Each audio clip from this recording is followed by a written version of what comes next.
In recent years, the brand MLB and AC has been rapidly expanding its business in bustling cities across China.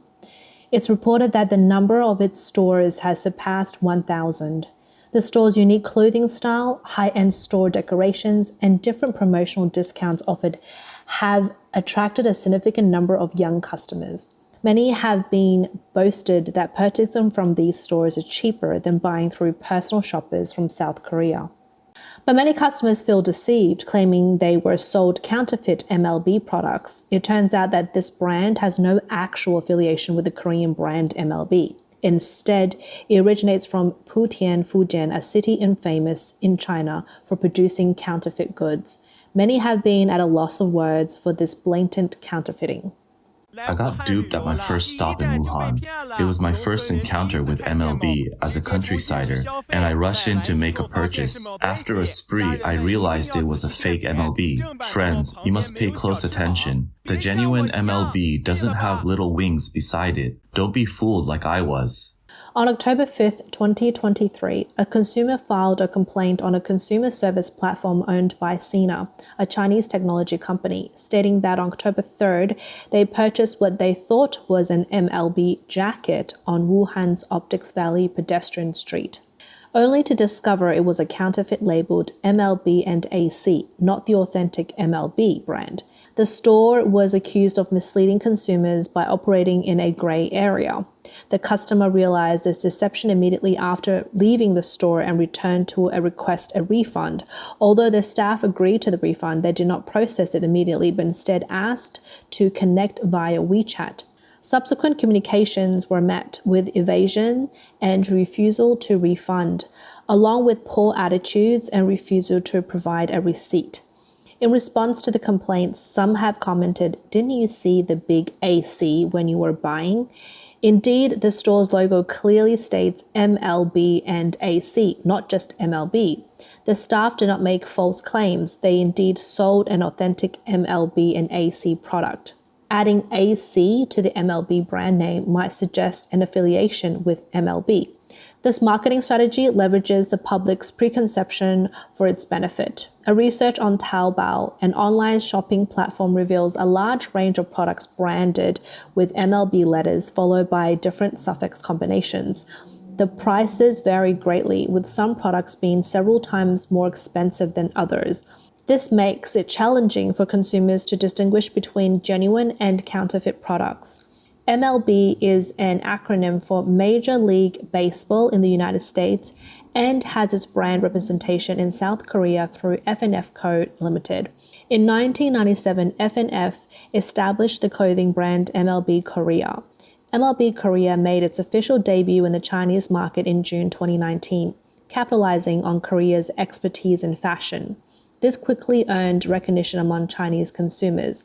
By January 2022, MLB Korea had expanded its presence in China to 500 stores. This marked a milestone in the brand's growth and popularity within the country. Perhaps inspired by the success of the MLB brand, many Chinese merchants have resorted to the production of counterfeit products bearing names similar to MLB. Among these, the Chinese MLB and AC stands out with several stores that double that of the authentic MLB Korea. But given the protection by the Chinese government, there is little that the genuine MLB Korea brand can do. This marketing strategy has been practiced for decades in China. The Italian luxury brand Valentino has been one of the most severely affected by counterfeiting. In 2004, the then CEO of Valentino, Michelle Norsa, announced a development plan to expand in China and made an official entry into the Chinese market. Unbeknownst to Norsa, Valentino had already been extensively counterfeited in China, with combinations like XXX Valentino and Valentino XXX.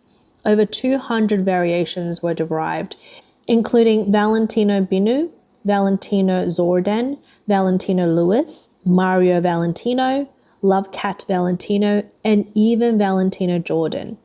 These counterfeit brands proudly occupy the Valentino niche, proliferating across China with countless descendants that bear no relation to the original, marked by the day-by-day increases in stores.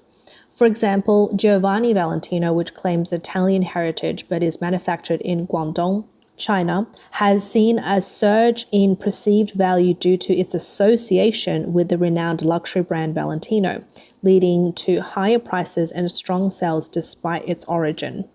But brands like Giovanni Valentino that manage to create an impact in the minority, more often counterfeit goods bearing foreign brand names are found in third and fourth tier city malls. Nor notorious markets known for counterfeit goods such as Beijing's Silk Street, Yiwu's clothing wholesale market, Shanghai's Xiangyang Road, and Guangzhou's Baima costume market. These places also include frequent discounts in an attempt to make their counterfeit products more attractive to consumers. Surrounded by counterfeits, the genuine Valentino brand struggled to find a foothold in China and exited the market. Even after its return with all English logo, consumers still found it difficult distinguishing the authentic brand from fakes. Another brand nearly toppled by counterfeits is Pierre Cardin, a clothing brand founded in Paris, France. Pierre Cardin became synonymous with high-end clothing in China during the early days of China's reform and opening up in the 1980s. The brand symbolized nobility and good taste in clothing. At that time, when the average monthly salary in China was only 96 yuan, a Pierre Cardin tie clip cost more than 40 yuan, and a suit would cost hundreds of thousands of yuan. Despite the high prices, these suits became a status symbol of government officials, children, and the newly wealthy and weddings, capturing up to 40% of the market share in China. Following its fame, the production of counterfeit products grew exponentially. In 2001, during another visit to China, Pierre Cardin encountered an advertisement for Pierre Cardin International Co. Limited Hong Kong at a fashion expo. Outraged by this infringement, he successfully sued in the Hong Kong High Courts. But as one counterfeit Pierre Cardin fell, thousands more emerged. According to the brand's official website, counterfeiters, especially rampant in second and third tier cities, outnumbered and outsold genuine stores. In 2002, authorities in Zhejiang province discovered over 10,000 pieces of clothing illegally branded with France Pierre Cardin International Co. Ltd. by a company in Jiaxing. Decades later, this luxury brand, once perceived as high-end clothing brand, has become a common name seen in clearance sales. This has greatly diminished its prestige. Following the trend set by Pierre Cardin in the late 1990s, more international brands ventured into China only to face the inevitable fate of being counterfeited. For instance, the knockoff brand POLO Sport has become more familiar to Chinese consumers than its legitimate counterpart Ralph Lauren. Capitalizing on the brand's already established reputation, the counterfeiter's version has flourished, especially in second, third, and fourth tier cities in China, where the momentum and sales have far surpassed those of legitimate American Ralph Lauren brand. This counterfeit brand operates its specialty stores and counters in malls where consumers rarely question its authenticity. Coupled with all-year discounts starting at 80% of American brands, it's no surprise that many bargain hunters are drawn to purchase. Upon closer examination, it's revealed that this counterfeit brand originates from the United States. A Chinese individual registered a company called American Polo in the US, using a trademark very similar to Ralph Lauren's and promoting it in China as Ralph Lauren's sub-brand. A detailed look at the logo reveals slight differences in the direction of the horse's leg and the angle of the mallet swing, all subtle differences from the authentic brand. This marketing strategy was noticed by Ralph Lauren, which took the counterfeit American Polo company to court but has yet to win the case. Another example of a faux foreign brand is a well-known Chinese brand Old Man Head, which has been masquerading as a foreign brand since 1980s. Investigations has found over 10 brands in the Chinese market with similar names to Old Man Head, each claiming origins from Italy, France, Britain, and other countries, with English names like Leonardo and similar logos like Lorento or Lorento. These brands successfully attract customers. These Old Man Head products, such as Leonardo's men leather shoes sold for over 2,000 yuan, are marketed as luxury goods. On the website of Beijing's Wangfujing department store, Leonardo is introduced as one of the most famous brands in the European clothing and leather industry, allegedly registered in Europe, America, Japan, and China. Its trademark supposedly originates from an Italian postage stamp featuring Leonardo da Vinci's portrait.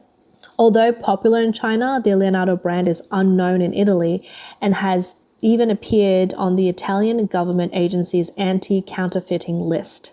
Investigations by Italian authorities have confirmed that no such brand exists in Italy, and the different old man head brands in China are Chinese, and ironically, they all face counterfeiting issues amongst each other. Similarly, Montagut, a brand claiming French heritage and position as a top contender in the Paris fashion world, features a store filled with French flair with clothing labeled with high prices. A men's wool coat can sell for up to 8,960 yuan and a lady's leather bag for over 2,500 yuan. Despite being portrayed as foreign brands, these Montagut stores are all produced in Jiangsu, China, and have been profiting highly from their marketing strategies. Whether France recognizes Montagut as a brand is relevant to its success in China. Like Old Man Head, their popularity has led to struggles with lower quality counterfeits of their own. On par with Old Man Head and Montagut, there is a brand Lacoste founded by the renowned tennis player René Lacoste in 1933. The Crocodile brand from France faced a similar situation upon entering the Chinese market. It discovered various counterfeit versions already established before it entered. These registered crocodile brands continue to sell well in third and fourth tier cities. These are particularly favored by rural entrepreneurs whose companies are overshadowing the original Lacoste brand. These knockoff brands share the common trait of being popular in the market and boldly sold under registered names, sometimes even overshadowing the original brands, much to the annoyance of the authentic brand owners. However, one brand that seems impervious to counterfeiting is Hugh Hefner's Playboy. Despite being best known for its magazine photos, Chinese clothing merchants have favored the Playboy brand. In 2010, Playboy's Chinese operator Jingtu International licensed the brand to Fujian Shanfu Group, making the brand a brand name in China. According to a 2013 New York Times report, China once contributed 40% to Playboy's sales, not through magazine sales, but by licensing the bunny logo on t-shirts, handbags, clothing, shoes, and accessories. This approach represents another way for Chinese merchants to acquire foreign brands, securing licenses from well-known international brands to leverage their fame and penetrate the market.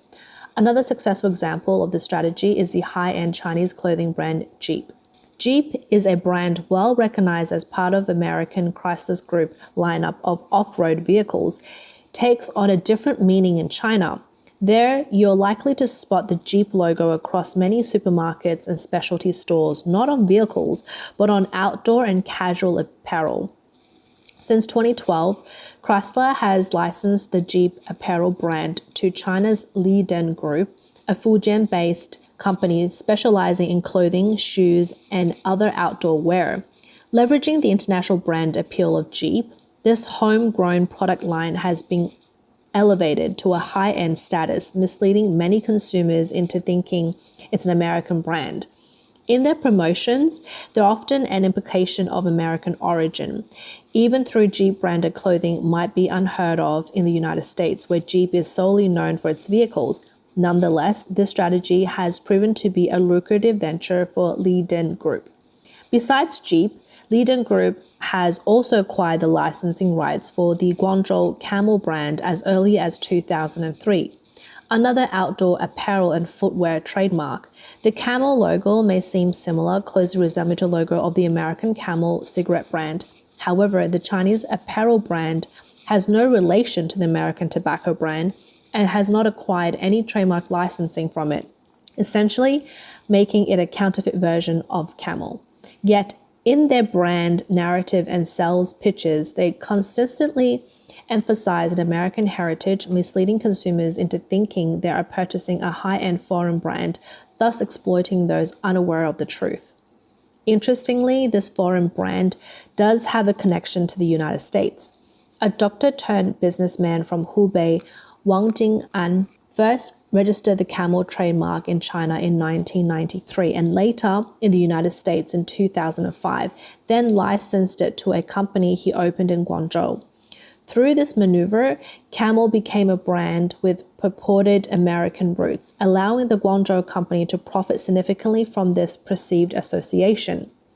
Liden Group, too, has benefited from the allure of this foreign branding, at the expense of consumers who pay premium prices under the impression that they're buying genuine American brands, only to receive domestically produced goods. Another example is Mark Fairwell, a clothing brand established in 2000, inspired by the international designer Mark Zhang. Claiming to cater to the urban elite, it is actually a Chinese company brand registered in Italy by the Seven Wolves Group and then brought back to China, masquerading as an Italian brand. The phenomenon of counterfeit brands, particularly those mimicking international labels, is prevalent in China, showcasing a wide range of tactics employed by local companies to leverage the appeal and perceived value of foreign brands. Among these tactics, Uncle Martian stands out for its striking similarity to the American sportswear brand Under Armour. From the logo's design to the brand's name's English letters, despite denials from Uncle Martian regarding any association with Under Armour, the similarity has led to widespread discussion and criticism both domestically and internationally. The controversies surrounding the brand Uncle Martian not only sparked widespread discussion within China, but also attracted significant attention from international media, leading to a wave of both mockery and criticism. Despite facing extensive skepticism, Uncle Martian remained unyielding. When asked about the relationship between Uncle Martian and Under Armour, the marketing director of Uncle Martian responded, "We are committed to the development of our own brand, which has no association with any other brands." Under Armour, established in 1996 and renowned for its professional athletic gear, has become one of the most popular sportswear brands in North America. The company entered the Chinese market in 2010. The company was upset upon discovering the imitation of its brand by Uncle Martian. They pursued legal action in China, demanding a court order for prohibition of counterfeiting, a compensation of $15 million, and other legal remedies. After more than a year of legal proceedings, the Fujian Provincial High Court ruled that the Uncle Martian brand has indeed infringed upon Under Armour's trademark. Uncle Martian was ordered to pay $300,000 in damages, destroy all infringing products, and issue a public apology for the negative impact caused by their actions. Although the compensation was less than initially sought, Under Armour gained victory in this case. But the brand Air Jordan was not as fortunate in a similar situation. Established in Guangzhou in 2000, the company Cardin Sports managed to transform Cardin, a transliteration of Jordan, into a famous national brand in China. Cardin Sports registered the number 23 famously associated with Michael Jordan, and the Chinese translations of the names of his two sons, Marcus Jordan and Jeffrey Jordan, as trademarks. This marketing technique allowed Cardin Sports to expand significantly, which was also planning for public listing in 2009. In 2012, Michael Jordan filed a lawsuit against Cardin Sports for infringing on name rights, requesting the cancellation of several trademarks. But in April 2014, Jordan's claims were dismissed by the Trademark Review and Adjudication Board, which stated that the Chinese name Cardin did not constitute a violation of name rights under Chinese law. This allowed the 78 dispute trademarks of Cardin Sports to remain valid. In a twist of events, Cardin Sports countersued Michael Jordan, claiming that his lawsuit impeded their company's ability to go public. They accused him of wrongful litigation, demanding a restoration of their reputation and seeking $8 million in damages. This initiated a decade-long legal tug-of-war. In 2020, Cardin Sports was finally ordered to cease using the Jordan name in its trademark and to pay Michael Jordan around $42,000 in compensation for emotional distress. In January 2021, Cardin Sports Co. Limited was renamed Zhongchao Sports Co. Limited. Despite both parties appealing, the legal dispute was conclusively settled in March 2022 by the Shanghai High Courts. The imitation of foreign brands by Chinese businessmen can be categorized into four types. First is direct counterfeiting. The second form of imitation is slightly altering the brand name, such as changing a few letters or adding prefixes, suffixes to mislead consumers visually. The third type is registering a trademark abroad and then using it domestically. The fourth most popular form of brand imitation is obtaining some international brands' authorization. These authorizations include self-authorization. These so-called foreign brands have never actually left China, with their products manufactured and sold domestically. The prevalence of these counterfeit foreign brands reflects an issue: the lack of trust Chinese consumers have in domestic brands and their admiration for foreign ones. This has allowed opportunist businesses to exploit the situation, creating a distorted market to fake foreign brands. Tsinghua University Law School Associate Professor Chen Jiaming regards the counterfeiting of foreign brands as a form of invisible fraud. These deceptive practices mislead consumers who often cannot distinguish between trademarks and the origins of the product, making deception almost inevitable. However, since this type of infringement straddles the line of commercial fraud, consumers find it difficult to claim compensation after being deceived. Ultimately, the greatest victims are the brands being imitated. In a legal environment like China's, where enforcement is lax, defending rights is exceptionally challenging. Brands like Under Armour may win their legal battles, but often do not receive adequate compensation. But many believe these opportunist brands are thriving temporarily on deceit. Once the truth is revealed, they will be rejected by consumers and become relics of the past.